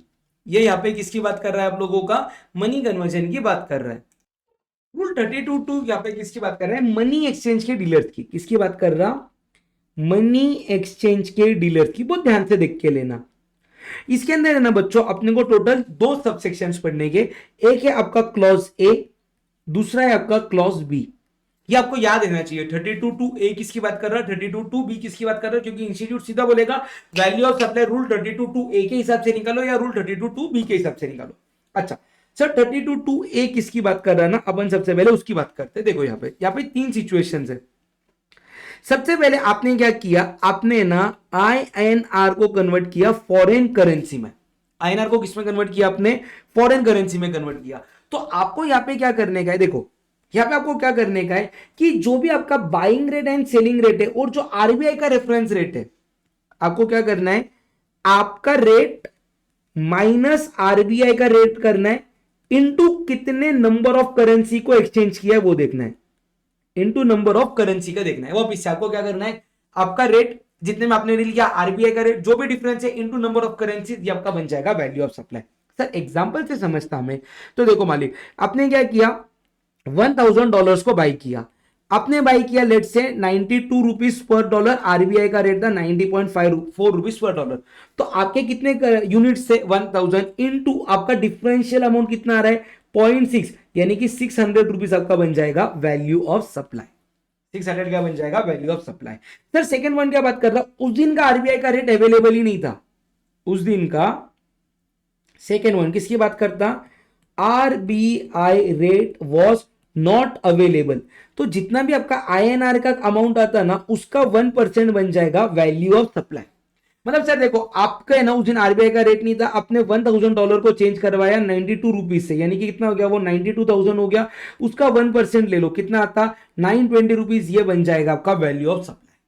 ठीक है सर, तीसरा केस किसकी बात करता है, थर्ड केस, कि आपने फॉरेन करेंसी को फॉरेन करेंसी के अंदर कन्वर्ट किया, INR है ही नहीं, एक फॉरेन करेंसी को आपने दूसरे फॉरेन करेंसी के अंदर कन्वर्ट किया, तो आप लोग इसका वैल्यू ऑफ सप्लाई किससे निकालोगे, तो आप फॉरेन करेंसी 1 को INR में कन्वर्ट कर दो, आप फॉरेन करेंसी 2 को INR में कन्वर्ट कर दो, इन दोनों में जो भी लोवेस्ट रहता उसका 1% बन जाएगा आपका value of supply. Sir example से बताओ ना, तो सुनो ना, आपने क्या किया, आपने $100 दिए और आपको रिटर्न में 80 पाउंड मिले। डॉलर का रेट चल रहा था 92 रुपीज, पाउंड का रेट चल रहा था 102 रुपीज। तो इन दोनों का अगर मैं वैल्यूएशन करूं तो ये बन गया 9200 और ये 80 इंटू 102, ये कितना बन गया 8160। सर इसका दोनों में लोवेस्ट कौन सा आता है INR में 8160, इसका 1% निकालो 81.6, ये बन जाएगा आपका क्या वैल्यू ऑफ सप्लाई। तो ये रहा आपका पार्ट 1। सर पार्ट 2 बहुत सिंपल है। पार्ट 2 क्या बोलता, अगर आप लोग ट्रांजैक्शन कर रहे हो सबसे पहले अप टू ₹1 लाख, तो 1% बन जाएगा वैल्यू ऑफ सप्लाई। सर अगर आप लोग कर रहे हो 1 लाख टू 10 लाख, तो आपका 0.5% प्लस 1000 बन जाएगा वैल्यू ऑफ सप्लाई।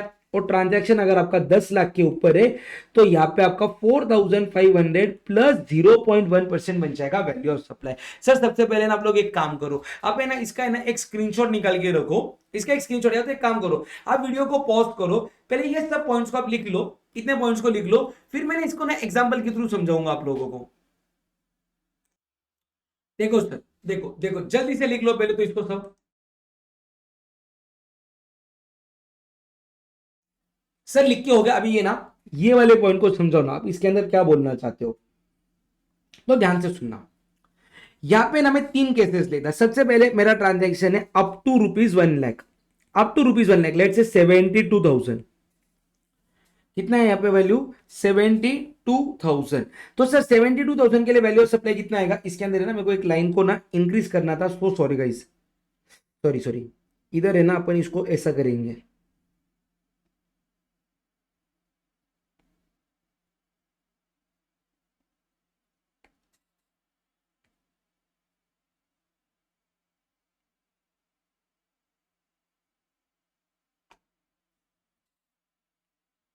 एक ही सेकंड गाइस।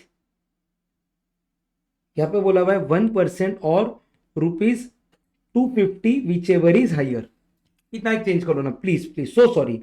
ये पॉइंट ए, ये पॉइंट बी, ये पॉइंट सी, ऐसा। सर देखो, सर देखो ना प्लीज, यहाँ पे पहला आपने ट्रांजेक्शन किया कितने रुपीस का 72,000, तो सीधा बोलना है 72,000 उसका 1% कितना आता 720। तो 720 और 250 whichever is higher will be value of supply, यानी कि यहाँ पे हो गया 720। सर अगर ये ट्रांजेक्शन 18,000 रुपीज का होता तो 18,000 का 1% कितना आता 180 और 250 विच एवर इज हायर 250 बन गया रहता था वैल्यू ऑफ सप्लाई।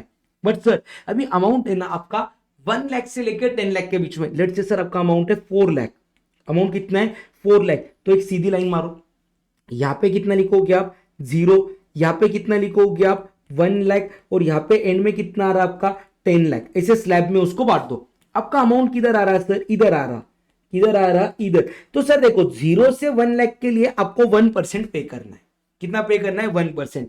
सर 1% यानी कि कितना आता वो आप लोगों का 1000 आता, ये कितना आता 1000 आता, तो ये 1000 तो आपको एनीवेज 1 लाख तक पे करना है।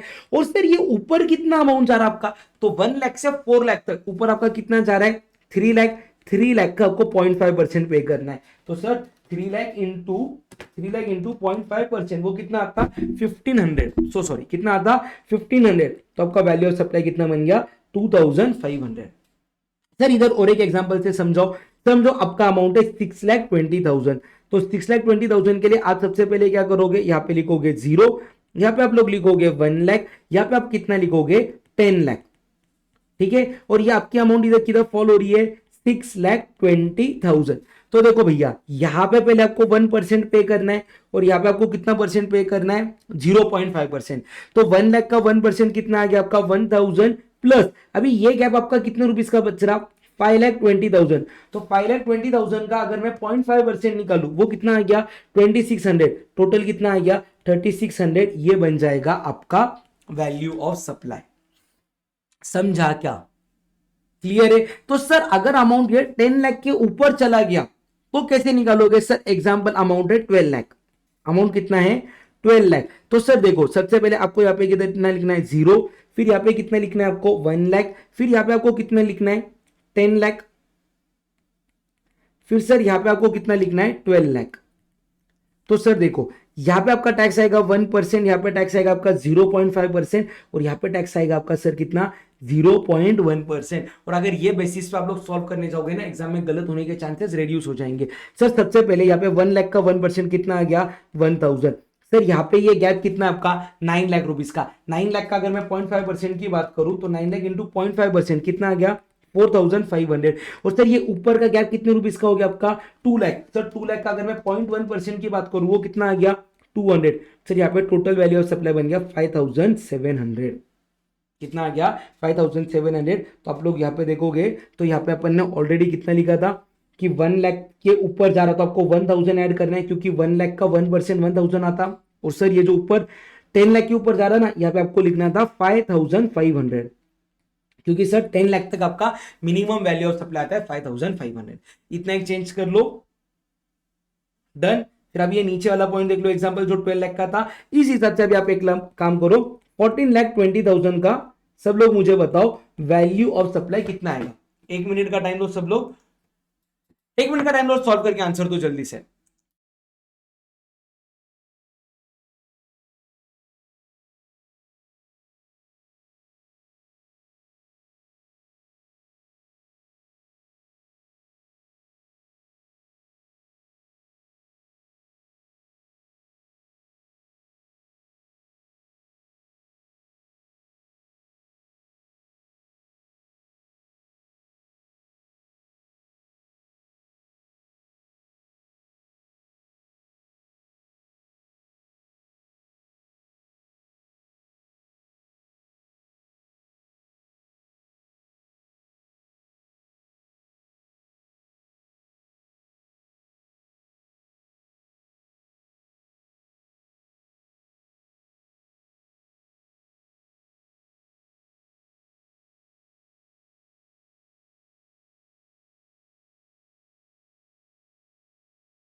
चलो सर अभी इसका अपन वैल्यू ऑफ सप्लाई कैसे निकालेंगे।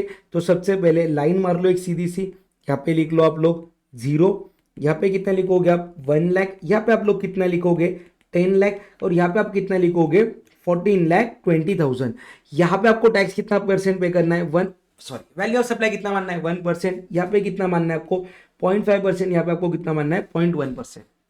तो सर यहाँ पे 1 लाख का 1% कितना आता है 1000 प्लस सर यहाँ पे ये गैप कितना है आपका 9 लाख का, 9 लाख का 0.5% कितना आता 4500 प्लस सर ये ऊपर का गैप कितना है आपका 4,20,000। तो सर 4,20,000 का 0.1% कितना आता 420। सर तीनों को ऐड कर दो 1000 प्लस 4500 प्लस 420, आपका वैल्यू ऑफ सप्लाई कितना आ गया 5920। समझा क्या। इसके साथ में ये पॉइंट आपका हो गया कंप्लीट।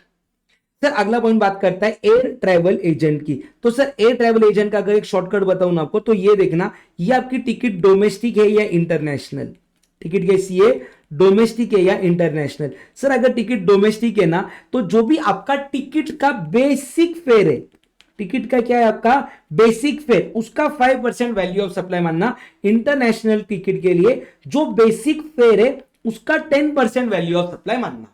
लिख लो डोमेस्टिक के लिए कितना बेसिक फेयर का 5%, इंटरनेशनल के लिए कितना बेसिक फेयर का 10%। लिख लो सब लोग, लिख लो सब लोग, लिखा।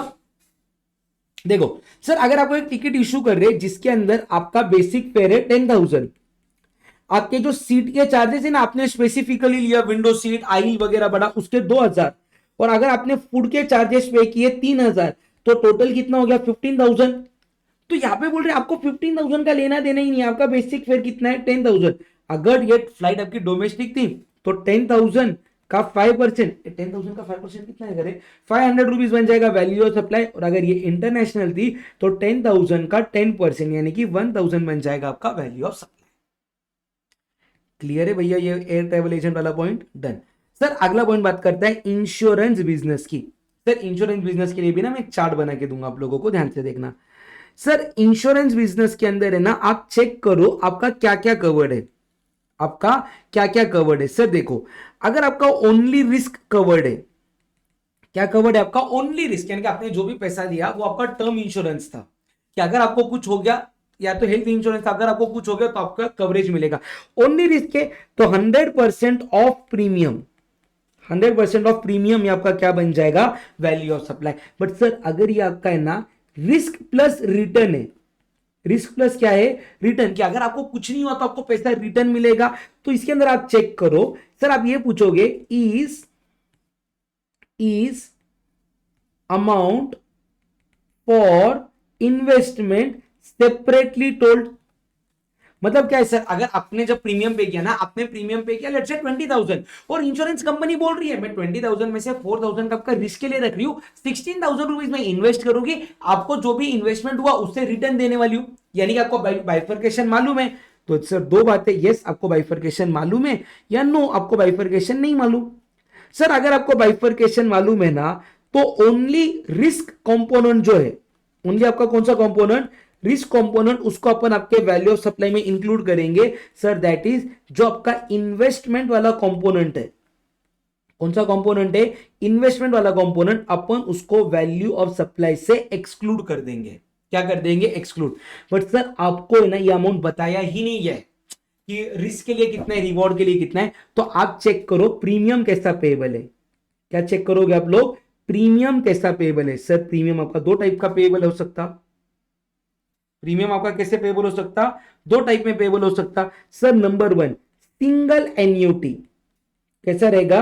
सिंगल एन्युटी पेमेंट, या तो आप उसको ईयरली पे कर रहे हो। सर सिंगल मतलब क्या? आपने एक ही टाइम पे प्रीमियम पे कर दिया, बात खल्लास, आपने 10 लाख रुपए पे किया, आपको 1 करोड़ का इंश्योरेंस मिल रहा है 25 ईयर्स के लिए। तो अगर सिंगल एन्युटी है ना, तो 10% ऑफ प्रीमियम, कितना? 10% ऑफ प्रीमियम को वैल्यू ऑफ सप्लाई मानने का। बट सर अगर आप हर साल प्रीमियम पे कर रहे हो, एवरी ईयर प्रीमियम पे कर रहे हो, तो क्या बोल रहे कि फर्स्ट ईयर के लिए 25% को, 25% ऑफ प्रीमियम को वैल्यू ऑफ सप्लाई मानने का, और जो सब्सिक्वेंट ईयर्स है उसके लिए आपका 12.5% प्रीमियम को आपका क्या मानने का? वैल्यू ऑफ सप्लाई मानने का। वापिस से सब लोग स्क्रीन के ऊपर ध्यान से देखना भैया, अगर आपका इंश्योरेंस का बिजनेस है, किसका? इंश्योरेंस का, और सिर्फ रिस्क कवर हो रही है, तो 100% ऑफ प्रीमियम को वैल्यू ऑफ सप्लाई मानो। ओनली रिस्क वाला इंश्योरेंस है तो रिस्क प्लस अगर रिटर्न भी मिलने वाला है, तो क्या अमाउंट अलग से आपको सेपरेटली बताया है क्या इन्वेस्टमेंट के लिए कितना है? अगर हाँ बताया है तो रिस्क के कंपोनेंट को वैल्यू ऑफ सप्लाई मानो। बट अगर आपको अलग से नहीं बताया तो चेक करो सिंगल प्रीमियम पे कर रहे हो या ईयरली पे कर रहे हो। सिंगल प्रीमियम पे कर रहे हो तो 10% ऑफ प्रीमियम को वैल्यू ऑफ सप्लाई मानो। अगर हर साल पेमेंट कर रहे हो तो फर्स्ट ईयर के लिए 25% of premium value of supply बन जाएगा, सब्सिक्वेंट ईयर के लिए 12.5% ऑफ प्रीमियम आपका वैल्यू ऑफ सप्लाई बन जाएगा। समझा क्या? यहां पे आपका इंश्योरेंस वाला पॉइंट होता है complete. Sir second hand goods के लिए क्या है? सेकेंड हैंड गुड्स के लिए सीधा बोलते हैं कि देखो आपका वैल्यू ऑफ सप्लाई कितना रहेगा मालूम है क्या? आपका सेलिंग रेट, कौन सा रेट? आपका सेलिंग रेट माइनस जो भी आपका बाइंग रेट है। सेकेंड हैंड गुड्स के लिए आपका selling rate minus buying rate is equal to value of supply.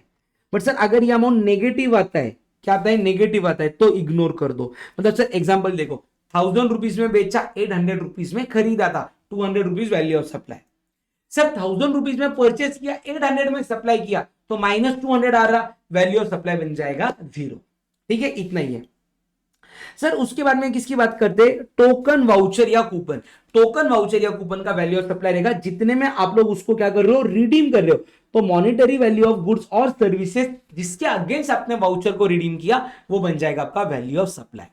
ठीक है सर, सप्लाई बिटवीन रिलेटेड या डिस्टिंक्ट पर्सन हो रहा, ठीक है, और यहां पे ये सामने वाले पर्सन को पूरा आईटीसी मिल रहा है। आईटीसी कितना मिल रहा है? 100%। किसको मिल रहा है? रेसिपिएंट को। तो उस केस में आपका वैल्यू ऑफ सप्लाई कितना माना जाएगा? नील माना जाएगा। ये मैंने एक एग्जांपल आप लोगों को बताया था, याद है वो 1 लाख रुपीज के लिए 90,000 10,000, क्योंकि रेसिपिएंट को पूरा आईटीसी मिल रहा है, तो एट द एंड गवर्नमेंट के पास सेम इनकम आने वाला है, तो वैल्यू ऑफ सप्लाई नील मान लेना, एग्जाम में नहीं पूछेंगे। सर अगला पॉइंट एक बात करता है प्योर एजेंट के बारे में, एग्जाम्पल से समझो। आप लोग कॉस्ट मैनेजमेंट अकाउंटेंट हो, आपके पास एक क्लाइंट आया, क्लाइंट ने बोला सर मुझे कंपनी इनकॉर्पोरेट करके दो। कंपनी क्या करके दो? इनकॉर्पोरेट करके दो। आपने बोला ठीक है, 10,000 रुपीज मेरे चार्जेस रहेंगे प्लस 5,000 रुपीज का आरओसी का फाइलिंग फीस रहेगा, आप खुद गवर्नमेंट को 5,000 रुपीज पे कर देना। आपने ये बात क्लाइंट को बोली, क्लाइंट बोला सर मैं ना आपको पूरे 15,000 रुपीज पे कर देता हूं, आप ही आके आरओसी को पेमेंट कर दो। तो बच्चों इस केस में ये जो 5,000 रुपीज आपको मिला हुआ है, ये आपको कोई सर्विसेज देने के लिए नहीं मिला है, आपने एक एजेंट का काम किया है बिटवीन क्लाइंट एंड आरओसी। भले ही आपको 15,000 रुपीज मिला रहेगा, बट कहने से ये 5,000 रुपीज आपका इनकम है ही नहीं, ये आपको अमाउंट रिसीव हुआ है एज अ प्योर एजेंट। आपको ये पैसा किसको पे करना है? आरओसी। तो ये 5,000 रुपीज आपके वैल्यू ऑफ सप्लाई में इंक्लूड नहीं होगा। समझा क्या? ये था आपका rule 33। Done done done done done. यहां तक हो गया है आपका पूरा value of supply complete. Sir जब तक क्वेश्चन आंसर्स नहीं हो गए ना सर, कॉन्फिडेंस ही नहीं आएगा। तो सर क्वेश्चन आंसर्स अपन देखना चालू करेंगे। चलो सर आ जाओ। XYZ एक इवेंट मैनेजमेंट कंपनी है, ऑर्गेनाइज कर रहा है large scale event like marriage, birthday, owned by mister Sharma. Okay. Another event organizer ABC Limited in Gurgaon contracts with XYZ to arrange a celebrity concert charging 16 lakh rupees। अच्छा, मतलब contract किसने दिया? ABC ने दिया। किसको दिया? XYZ को। कितने रुपीस का कॉन्ट्रैक्ट दिया? 16 lakh. The company subcontract the same to Well Event Management Company which are also controlled and managed by Mr. Sharma for 12 lakh। अच्छा, XYZ ने ये काम किसको दिया? वेल इवेंट को दिया। कितने में दिया? 12 लाख। और इन दोनों का ना ओनरशिप सेम है। इन दोनों का ओनरशिप क्या है? सेम है। ओहो, अगर इन दोनों का ओनरशिप है तो ये 12 लाख रुपीस को आपको वैल्यू ऑफ सप्लाई मानते नहीं आएगा, because it is supply between related person. तो आपको रूल 28 को फॉलो करना पड़ेगा। किसको फॉलो करना पड़ेगा? रूल 28। सबसे पहले आप क्या चेक करोगे? Open market value. सर यहाँ पे ओपन मार्केट वैल्यू दिया है क्या? दिया है 12,50,000। तो आपका वैल्यू ऑफ सप्लाई 12 लाख आप नहीं मानोगे। जो आपका ओपन मार्केट वैल्यू है 12,40,000, ये आपका वैल्यू ऑफ सप्लाई बन जाएगा। समझा क्या? डन है पहला वाला? Yes sir, done. Question number 15। A is a principal and supplies groundnut to his agent. Agent subsequently supplies the groundnut of like kind and quality at the price of 5,000। तो principal ने किसको दिया? Agent. Agent ने आगे customer को बेचा। Agent ने customer को कितने में बेचा? 5,000। ठीक है। Another independent supplier supplies the groundnut of like kind and quality to the said agent for 4,500। एक दूसरा बंदा एजेंट को कितने में सप्लाई कर रहा है? 4,500। तो सर ये जो प्रिंसिपल एजेंट का ट्रांजैक्शन है उसका वैल्यू ऑफ सप्लाई आपको निकालना है। तो सबसे पहले आप लोग ओपन मार्केट वैल्यू ले लो। ओपन मार्केट वैल्यू कितना है आपका? 4,550। या अगर प्रिंसिपल के पास ऑप्शन है कि एजेंट ने कस्टमर को कितने में बेचा? 5,000, उसका 90% ले लो, वो कितना आता? 4,500। At the option of supplier, इन दोनों में से कोई भी वैल्यू को आपका वैल्यू ऑफ सप्लाई माना जा सकता है। ठीक है, चलो अगला पॉइंट। एक्स प्राइवेट लिमिटेड एक मनी चेंजर है, उसने $10,000 को चेंज किया इंडियन करेंसी में 74 में। एक्स लिमिटेड को वैल्यू करना है in accordance with rule 32B। Rule 32B मतलब याद है आपको? वो 1 लाख, 1 लाख से 10 लाख, 10 लाख के ऊपर। तो अमाउंट कितना हो रहा है मेरा? 10,000 इंटू 74। तो कहना है ये बनता है 7,40,000। तो सर 7,40,000 के लिए आप सबसे पहले क्या करोगे? 0 करोगे, 1 लाख करोगे, इधर आएगा आपका 10 लाख, और आपका अमाउंट इधर बीच में कितना आता है? 7,40,000। तो सर देखो यहाँ पे पहले 0 से लेके 1 लाख पे 1% के हिसाब से कितना आ गया? 1,000। 1 लाख से 7,40,000 कितना आ गया? 6,40,000। उसका 0.5%, 6,40,000 इंटू 0.5% कितना आ गया? 3,200 आ गया। सर दोनों को ऐड कर दो, कितना हो गया? 4,200। ये बन जाएगा आपका value of supply. Done, perfect. Sir Aryan life insurance ने चार्ज किया gross premium of 1,80,000 from policy holder with respect of life insurance policy, जिसके अंदर का 100 लाख को स्पेसिफिकली एलोकेट किया हुआ है इन्वेस्टमेंट के लिए। यानी कि सर 80 लाख रुपीस आपका क्या बन जाएगा? Value of supply, risk component वाला, है ना? तो सर कंप्यूट करो value of supply of life insurance if amount allocated to investment has been intimated to the policy holder. Intimate किया है तो टोटल अमाउंट माइनस इन्वेस्टमेंट वाला amount 80 lakh rupees value of supply बन जाएगा। सर अमाउंट आप लोगों ने इंटीमेट ही नहीं किया है, तो आप लोग क्या करोगे? तो आप लोग ये देखोगे कि अगर ये सिंगल एन्यूटी है, कौन सा एन्यूटी है? सिंगल एन्यूटी है, तो मैं बोलूं 80 लाख का 10%। ये देखो ये एग्जांपल में अमाउंट इन्वेस्टमेंट का आपने अलग से बताया हुआ नहीं है। तो अगर ये सिंगल एन्यूटी है तो 80 लाख का 10% 8 लाख बन जाएगा आपका value of supply. But sir अगर ये हर साल इतना अमाउंट मिल रहा है तो फर्स्ट ईयर के लिए 80 लाख का 25% आपका कितना आता है? 80 करोड़ का 25%, 20 करोड़ वैल्यू ऑफ सप्लाई बन जाएगा। बट अगर ये पेमेंट सब्सिक्वेंट ईयर के लिए मिला है तो 80 करोड़ का 25% नहीं 12.5% यानी कि 10 करोड़ बन जाएगा आपका वैल्यू ऑफ सप्लाई। समझा ये वाला पॉइंट? सर अगर पूरा प्रीमियम सिर्फ रिस्क के लिए रहता तो पूरा 180 करोड़ आपका क्या बन जाएगा? वैल्यू ऑफ सप्लाई बन जाएगा। सर राजेश एंड कंपनी एक पार्टनरशिप फर्म ने financial and management consultancy services दिया to a group of companies for annual retainership fees of 15 lakh. Further sum provides the car along with the driver for exclusive years throughout the use.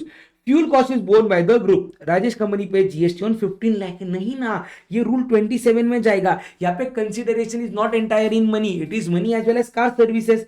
तो आपको क्या करना पड़ेगा, जो 15, एक तो सबसे पहले वो जो सर्विसेज है उसका ओपन मार्केट वैल्यू ले लो, या तो 15 लाख प्लस जो आपने सर्विसेज दी उसका कॉस्ट निकालो, ये बन जाएगा आपका वैल्यू ऑफ सप्लाई। ठीक है, चलो अगला। A pharmaceutical company supplies a drug intermediary to its own unit in another set for conversion into formulation. Drug intermediary is exclusively to this company and there is no market sale of this drug intermediary. Goods of like kind and quality are also not available. How will be the valuation done? Sir अगर open market value भी नहीं है, ना ही like kind and quality है, तो सबसे पहले आप किसको फॉलो करोगे? रूल 30, या तो आप किसको फॉलो करोगे? रूल 31। रूल 30 मतलब आपका कॉस्ट ऑफ प्रोडक्शन प्लस 10% आपका वैल्यू ऑफ सप्लाई बन जाएगा। बट सर अगर ये आपका रेसिपिएंट को 100% आईटीसी मिल रहा रहेगा तो वैल्यू ऑफ सप्लाई जो आपने इनवॉइस में डिक्लेयर किया वो मान लो, या तो नील भी मान लोगे तो भी चलेगा, वो पॉइंट यहाँ पे आएगा। ठीक है सर, अगला पॉइंट, आपको रूल 32A एंड 32B के हिसाब से वैल्यू ऑफ सप्लाई को निकालना है। पहला $10,000 को आपने कितने में चेंज किया? 74। उस दिन का कन्वर्जन का रेट था 74.6। तो अगर मैं 32 to A की बात करूं तो डिफरेंस कितना आ रहा? 0.6। यूनिट कितने हैं? 1000। वैल्यू ऑफ सप्लाई कितना बन गया? 600 पहले वाले का। दूसरे वाले का 74.5। यूएस का ये रेट अवेलेबल ही नहीं था, तो 2000 इंटू 74.5 इंटू 1%, तो 2000 इंटू 74.5 इंटू 1%, ये आता है 1490। ये बन जाएगा आपका value of supply. Sir 32 two B के हिसाब से कैसे निकालोगे? तो सबसे पहले अमाउंट कितना है? 74 है ना आपका चेंजिंग रेट, इंटू 1000, तो कितना आता है ये? 74,000। 74,000 का 1% 740 और 250, whichever is higher will be value of supply, यानी कि 740 आ गया। सेकेंड केस में आपका 2000 इंटू 74.5, कितना आता है वो? 2000 इंटू 74.5, वो आता आपका 149। तो 149 के लिए आप लोग क्या करोगे? पहले 1 लाख के लिए 1% यानी कि 1000, और ऊपर कितना है आपका? 49,000, उसके लिए आपका कितना परसेंट? 0.5%, वो कितना आता? 49,000 इंटू 0.5%, वो आता 245। आपका वैल्यू ऑफ सप्लाई कितना आ गया? 1245।